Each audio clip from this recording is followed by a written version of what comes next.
Cuando se acercaba a Jerusalén, Jesús vio la ciudad y lloró por ella. Dijo: «¿Cómo quisiera que hoy supieras lo que te puede traer paz? Pero eso ahora está oculto a tus ojos. Te sobrevendrán días en que tus enemigos levantarán un muro y te rodearán, y te encerrarán por todos lados. Te derribarán a ti y a tus hijos dentro de tus murallas. No dejarán ni una piedra sobre otra, porque no reconociste el tiempo en que Dios vino a salvarte». Luego entró en el templo y comenzó a echar de allí a los que estaban vendiendo. «Escrito está», les dijo, «mi casa será casa de oración, pero ustedes la han convertido en cueva de ladrones». Todos los días enseñaba en el templo, y los jefes de los sacerdotes, los maestros de la ley y los dirigentes del pueblo procuraban matarlo. Sin embargo, no encontraban la manera de hacerlo, porque todo el pueblo lo escuchaba con gran interés. El contexto previo a este relato nos cuenta de un rey entrando triunfalmente en su ciudad capital. No sobre la silla de un ostentoso caballo, sino en la montura de un humilde burrito. A medida que avanza, se tienden mantos en el camino. Los discípulos se entusiasman y empiezan a alabar a Dios por tantos milagros vistos. «Bendito el Rey que viene en el nombre del Señor», gritaban. «Paz en el cielo y gloria en las alturas», respondían. Los fariseos se quejan ante estas expresiones, pero el Señor les dice que si callaran, las piedras mismas gritarían. Un momento maravilloso, repleto de algarabía, celebración y gozo. Pero de un momento a otro todo cambia. Sucede algo imprevisible, impensado y hasta fuera de lugar. El rey empieza a llorar. Pero no solo llora. La palabra original denota un estallido de lágrimas, audible, visible y conmovedor para los que lo rodeaban. No es el llanto de emoción por el recibimiento, por supuesto, sino que indica el llanto de luto por alguien muy amado que habría muerto. ¿Qué pasó? ¿Qué produjo este cambio de ánimo en el corazón del Señor?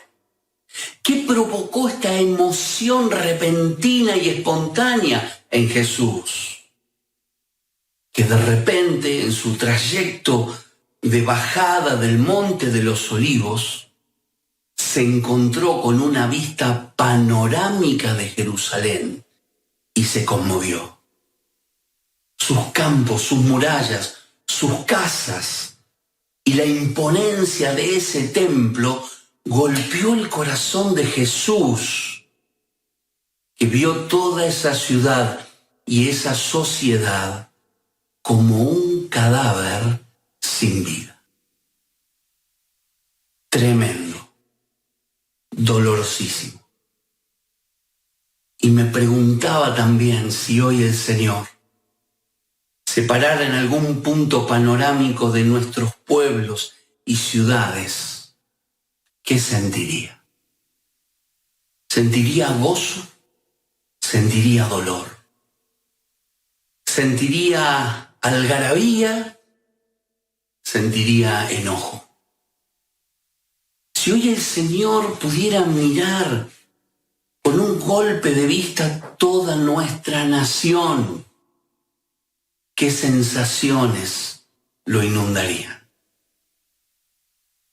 Quiero confesar que seguramente no serían tan diferentes a las sensaciones que tuvo cuando vio a Jerusalén por última vez.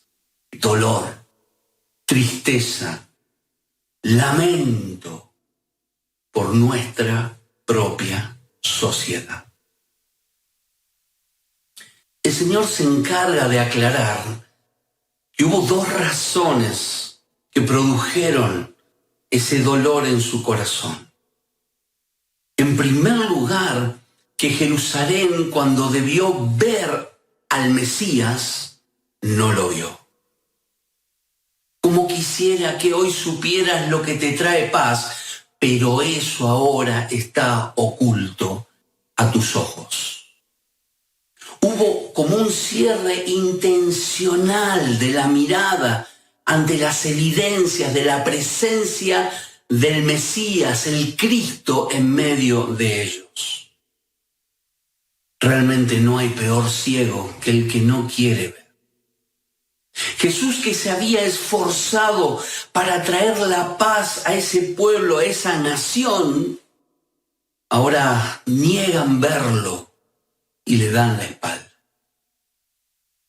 La segunda razón que hace doler el corazón de Jesús es que cuando tuvieron la oportunidad de aceptarlo, no lo hicieron. Porque no reconociste el tiempo en que Dios vino a salvarte. No reconociste el tiempo de tu visitación. Dios, que se digna a través de Cristo acercarse a los hombres, hacerles especiales llamamientos, ofrecerles oportunidades únicas, se encuentra de contrapartida la espalda del ser humano a su deseo de conectarse. El gran problema de la humanidad, el gran problema de las sociedades como la sociedad bíblica y la nuestra, no es solamente el pecado. Porque Dios trajo solución al pecado a través de la muerte de Cristo en la cruz.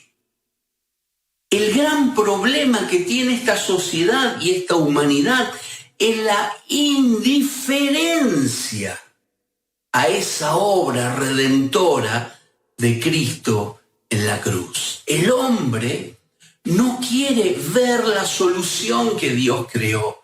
El hombre no quiere aceptar las oportunidades que Dios le dejó.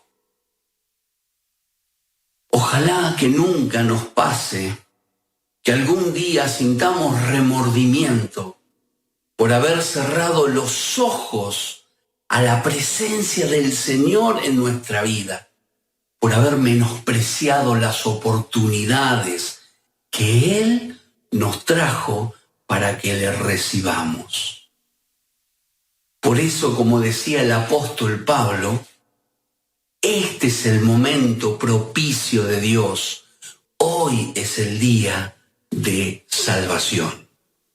Su presencia está hoy, su oportunidad también. El Señor manifiesta que hay consecuencias por no ver a Dios, por no aceptar sus oportunidades. Te sobrevendrán días en que tus enemigos levantarán un muro y te rodearán. Te encerrarán por todos lados. Te derribarán a ti y a tus hijos dentro de tus murallas. No dejarán ni una piedra sobre otra.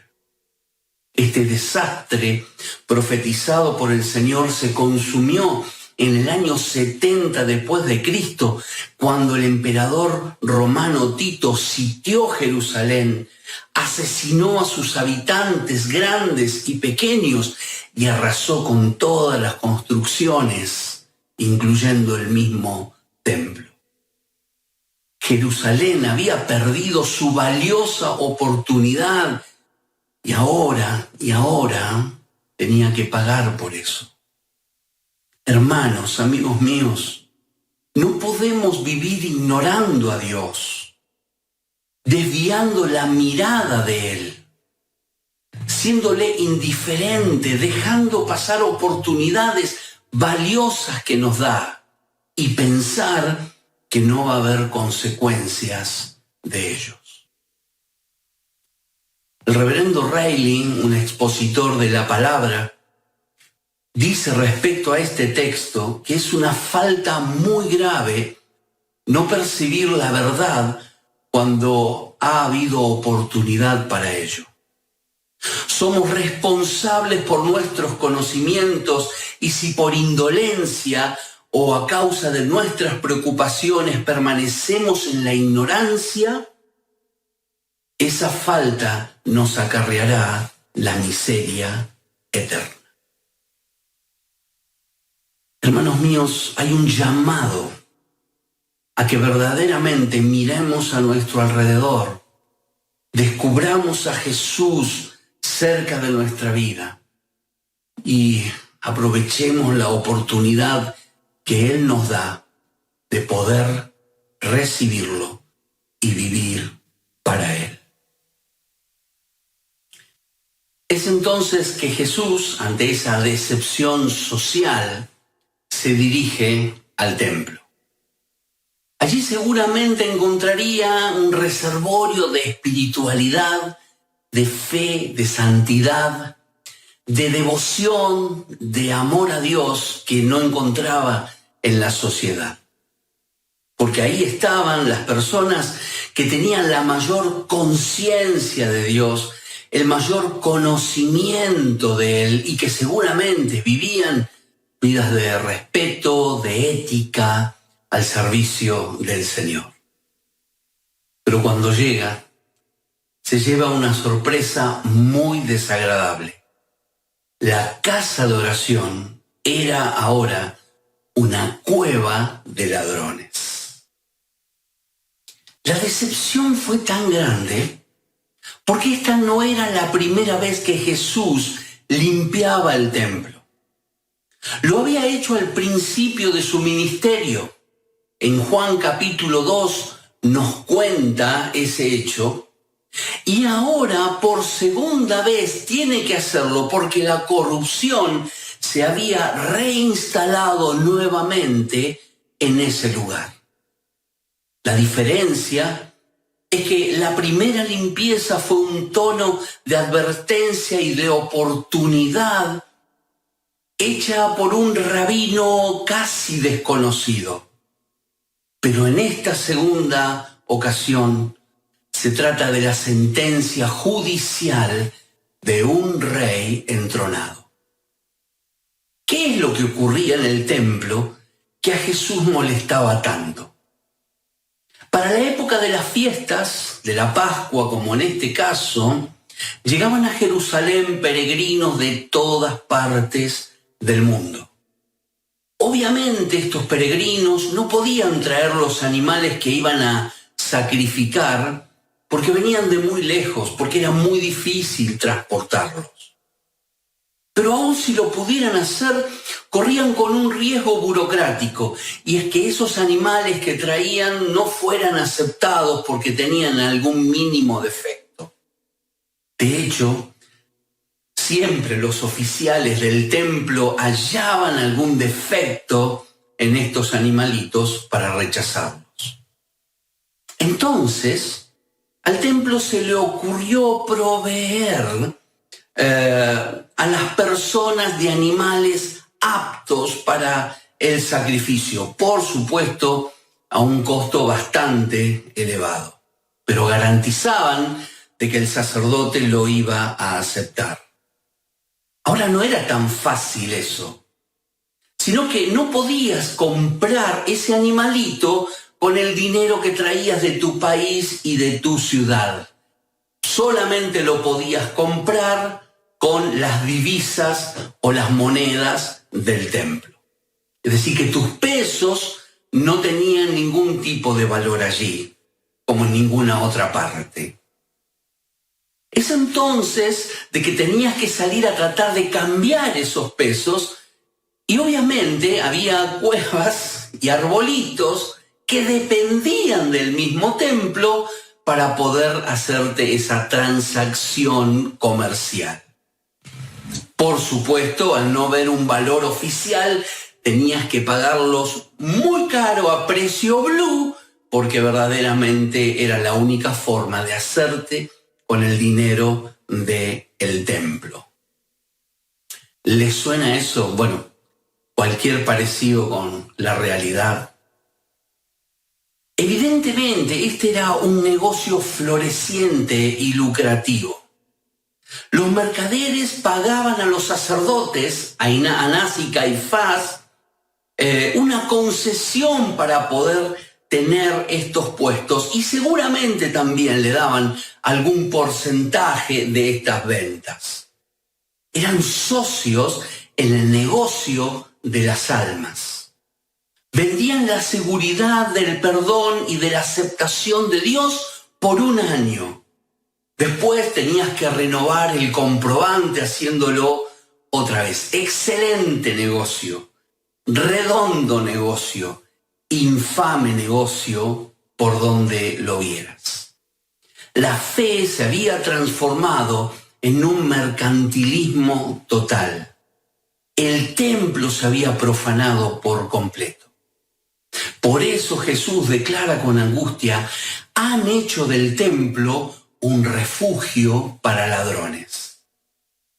Pero eso no era solo lo que molestaba a Jesús, la cuestión económica, sino fundamentalmente que usaron para ese fin, para ese mercado, una de las partes de las instalaciones dedicadas a los gentiles, a los que todavía no conocían a Dios. Uno de esos espacios había sido utilizado, abarrotado por este mercado, y ya no podía el gentil conectarse con el Señor, porque ese sitio especial se encontraba dedicado a otra cosa.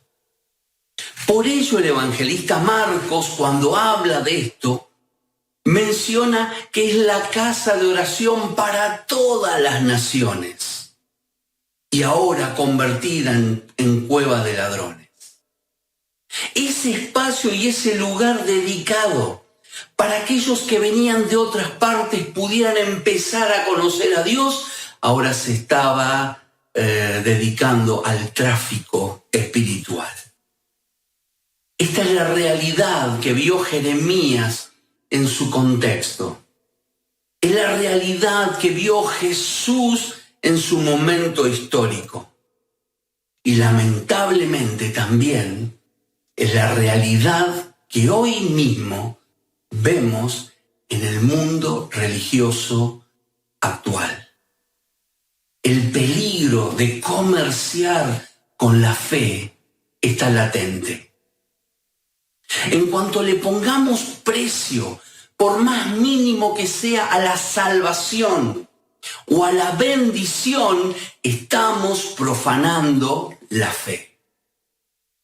El ideal divino se corrompe cuando se transforma en una empresa comercial. Jesús grita, como en el templo hoy, por la degradación de la fe y de la religiosidad. Este fraude, este tráfico religioso, es una estafa económica, espiritual, que todavía se está dando. Nunca nos prestemos a ello. Nunca nos callemos si alguien quiere cobrarnos la fe. Es un fraude, es un tráfico religioso canjearnos, truequearnos el seguimiento de Dios. No es cristiano, es un burdo comercio. Esto no tiene nada que ver con nuestras ofrendas voluntarias, con las dádivas, con la caridad nacida del corazón. No tiene nada que ver con la generosidad con la que damos y ayudamos al pobre o a un ministerio para que funcione. Esto que Jesús condena y que pasa hoy en día es indudablemente manipulación, despojo, saqueo, robo de las personas que sienten deseos de seguir a Dios y les dicen que hay que pagar un peaje para ello. El problema no es cuando vamos a dar de corazón, sino cuando nos exigen, cuando nos demandan, nos presionan, nos obligan, nos condicionan el bienestar y la bendición a cambio de dinero. Jesús no va a ser cómplice de quienes usan su nombre para hacer una fortuna de forma ilícita, por expropiación, por coerción. No va a ser cómplice de eso, ni en su tiempo, ni ahora. Y sin embargo, es algo que tanto y cada vez más está ocurriendo. Si te sentís esclavo de un sistema así, si te sentís que te cobran la fe y el bienestar espiritual, no es necesario que seas más esclavo de esa situación. Dios no te llama a una vida de esclavitud en ningún modo, y mucho menos en el área económica. Liberémonos de ese lastre, porque donde eso sucede, el Señor no está apoyando, no está avalando. Y es entonces que uno creería que después de hacer todo esto, Jesús simplemente se iría de ese lugar y dejaría todo así a la merced.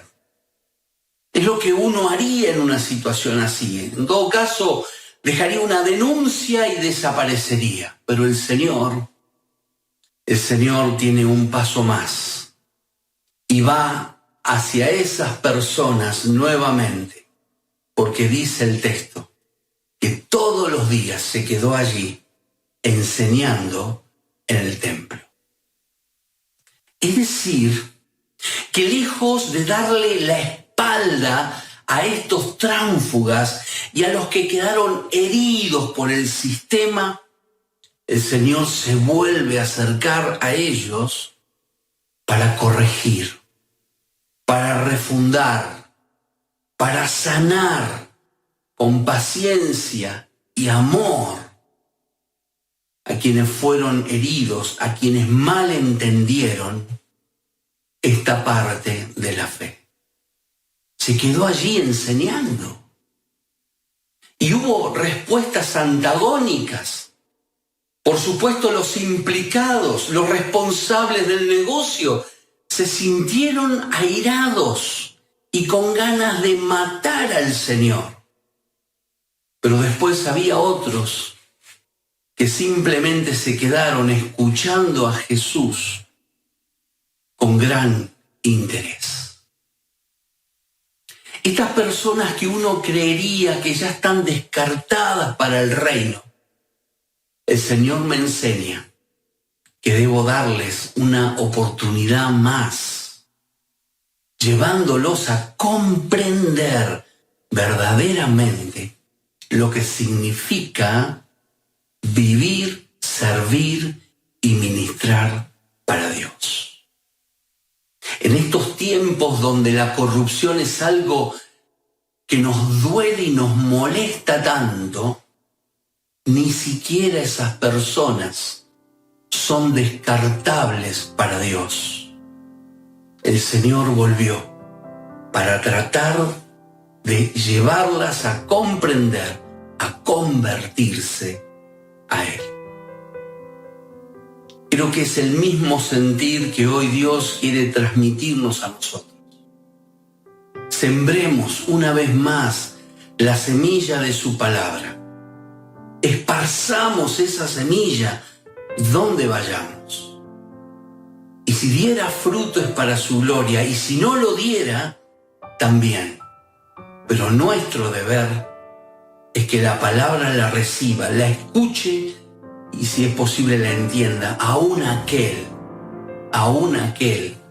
que a mis ojos ya no le daría más oportunidad. El Señor se las da. Y si el Señor va hacia allí, también debo ir yo. Que Dios te bendiga.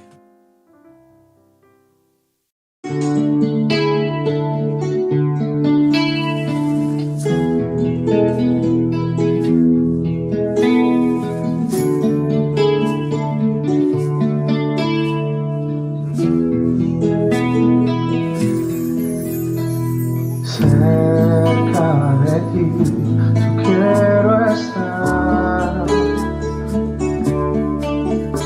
para escuchar tu voz y aprender de ti. Quiero ser reflejo de tu amor. Yo quiero vivir solo en tu voluntad, Jesús. Eres mi buen pastor, tú conoces mi camino. Jesús, puedo confiar.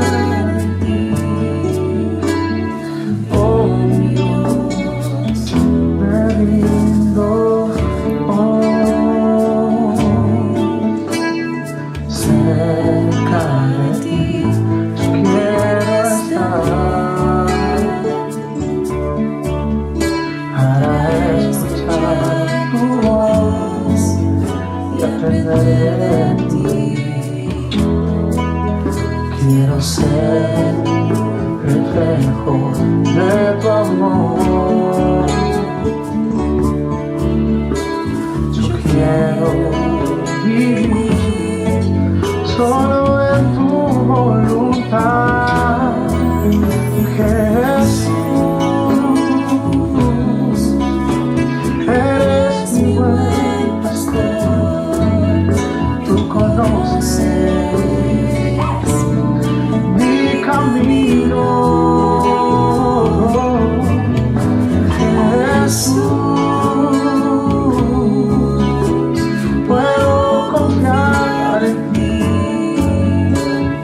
Oh mi Dios, me rindo hoy. Jesús, eres mi buen pastor, tú conoces mi camino. Jesús, puedo confiar en ti. Oh mi Dios, me rindo hoy. Oh mi Dios, me rindo hoy. Oh mi Dios, me rindo.